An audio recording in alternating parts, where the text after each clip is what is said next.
Welcome back to BTN Live. Rick Pizzo and Glen Mason with you once again, joined by three fresh faces, some fellas that we need to offer up some introductions for. First, Mikale Wilbon played his high school ball at De La Salle here in Chicago. He will play in college for Bo Pelini and the Nebraska Cornhuskers. Matt Domer, also a Chicago youngster, played at Mount Carmel. He'll take his skills to Illinois, a running back, 6 foot 180. And Tommy Mister played quarterback at St. Rita, recruited though for college as a running back / athlete. They love to tag that athlete on some guys. He will play for Kevin Wilson and the Indiana Hoosiers. Well, Mikale, let me start with you. I know originally a verbal commitment to Vanderbilt, ended up at Nebraska. Why Bo Pelini and company? Basically, like, he's a good coach. He came to my home and I just loved him. Like, off the bat, came to my home, gave my mom a hug. Just a good family guy. And I know he told you that you run like Trey Mason. I know that had to be awfully nice to hear. Yeah, it was real good. Trey Mason, Auburn running back, he's real good. So he compared me to him. So I was really honored. So Matt, you will stay close to home, go down to Illinois and play for the Illini. Why heading to Champaign?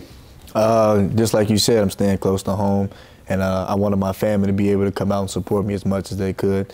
And the coach always talked about being an in-state player and representing our state, so that played a big role in my decision-making, so I wanted to make an impact on my state's team. Tommy, not too far away for you, headed down to Bloomington. A couple of really good recruiting classes for Kevin Wilson. Why did you decide to join this one? I fell in love with Coach McCullough, the running backs coach. He recruited me since I was a sophomore. He never fell out of the picture even when I committed to Iowa State. Coach Wilson, when he came to my house, I fell in love with him too. He's a family-oriented guy. My parents loved him, and when I went on my official, I felt at home. Bloomington is an amazing place, and they're on the rise right now. They had a bunch of freshmen playing on defense last year, and if they can stop someone, the Big Ten better watch out. I would agree with you there. Hey, Matt, let me ask you this. You know, a lot of times in recruiting you see players, they kind of go with the flavor of the month. You know, the team that's really doing real well, being successful, going to bowl games, they think I want to be part of that.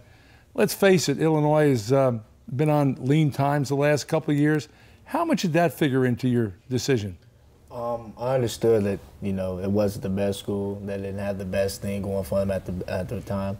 But I talked to the coach, and, you know, he made an emphasis on, like I said, bringing the in-home talent to the school and, you know, building up from the bottom and playing a big role in that, you know, as a freshman and coming in early was something big that I wanted to be a part of. So, yeah. You know, Mister, you talk about Indiana. I just love their offense. You talk about up-tempo, man, they run those plays fast, and, you know, you're a heck of an athlete. You talk about running back, but when I think of running backs at Indiana, you know, I think of Tevin Coleman, I think of Stephen Houston. Not only did they run the ball, but they catch the ball a lot. Do you think you have that skill set? Yeah, I really do. Bonding with Tevin Coleman and just talking about his playing style, how he played at Oak Forest. I mean, they switched his game around, and I believe they could do the same thing with me. I want to go out and play slot receiver a little bit. Running back is the only thing I want to do, and Indiana, I think, is a perfect fit for me. Mikale, you fell in love with Bo Pelini? Huh? Bo Pelini? I say that tongue-in-cheek because I recruited Bo Pelini to Ohio State out of Youngstown, you know, Cardinal Mooney. He was a fierce competitor, you know, probably a borderline athlete at that time when you looked at it on paper for Ohio State. But, you know, what a competitor. I can just imagine on your official visit, old Bo's sitting down and getting the projector out, showing that offense running the ball and talking about Amir Abdul and saying, you could be that guy. Is that what he did? Yeah, like they were showing me like the offense or whatever, and I really see myself fitting in their offense, just like what he said or whatever. Like, they compared me to Trey Mason, and I really see that comparison, and probably could do great things at Nebraska. Tommy, there's been a lot of talk in college football recruiting about a quote-unquote early signing period, to have guys be able to sign in August or September and not have to worry about the distractions during the season. Now, in your case, if that had happened, the verbal to Iowa State may have been official. Then they make a coaching change, changing their offensive coordinator and running backs coach. Where do you stand on the thought or the possibility of opening up an early signing period where athletes could make that decision in September instead of in February? I really don't like that. Anything can happen with a coaching staff. If anything, I like it to be pushed back a little bit. Us recruits, I mean, we like the attention, but you really don't know where you're going. I mean, it's really hard to figure out where you want to go and play ball. You're going to spend 4 to 5 years of your life at that university. So you really want to make sure you pick the right place.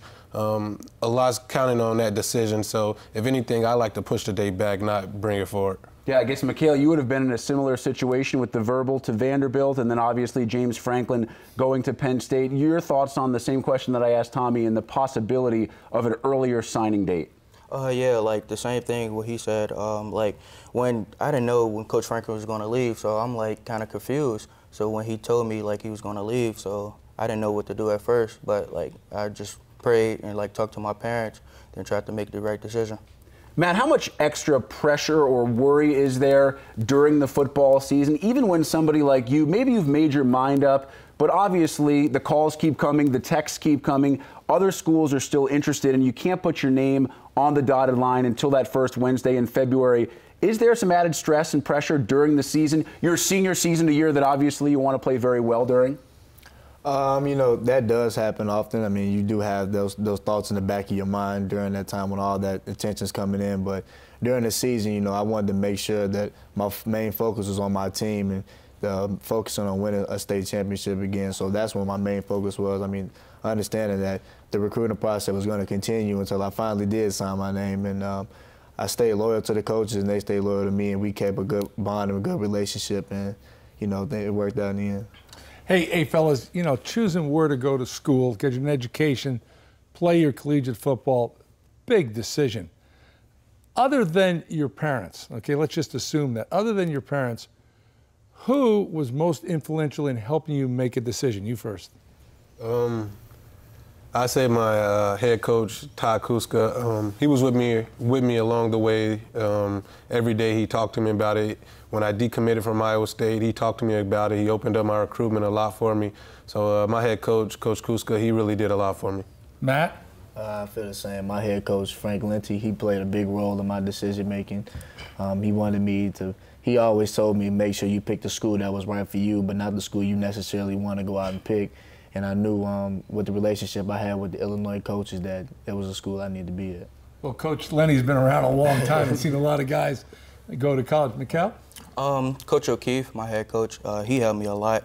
And I'm going to say, like, my little brother, Mikale Wilbon, like, he do all the searching and all the, like, recruits and, like, college stuff. So both them two, they helped me a lot. Kind of like the movie Blindside. Yeah, basically, yeah. Finally, fellas, before we let you go, take me back to that signing day when it became official, when the name went on the line and you spoke to your new and future head coaches. Matt, I'll start with you. Was it more joy? Was it more relief to actually get the process finished? I think it was about a balance between the two. It was a great feeling that I finally got to sign. You know, it was a big thing for me and my family and the school.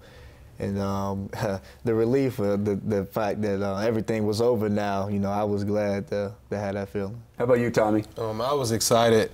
As soon as I signed, I called the running backs coach, Dalen McCullough, and just told him I'm officially a Hoosier. And just thinking back about the decommitment from Iowa State and just realizing that everything is over, and I know where I'm going to be playing college football for sure. It was just a blessing. Mikale? It was a relief, and it was exciting because, like I'm about to spend the rest of my 4 to 5 years there or whatever, and relief because, like, it's finally over. Like, this process was so tough. Like, I decommitted, then committed, so, like, it was a big relief. Well, congratulations to all three of you, Mikale Wilbon, Matt Domer, Tommy Mister. Guys will be playing their college ball at Nebraska, Illinois, and Indiana, respectively. Congratulations on all your success, and best of luck as we continue to follow you in the Big Ten. Thank you.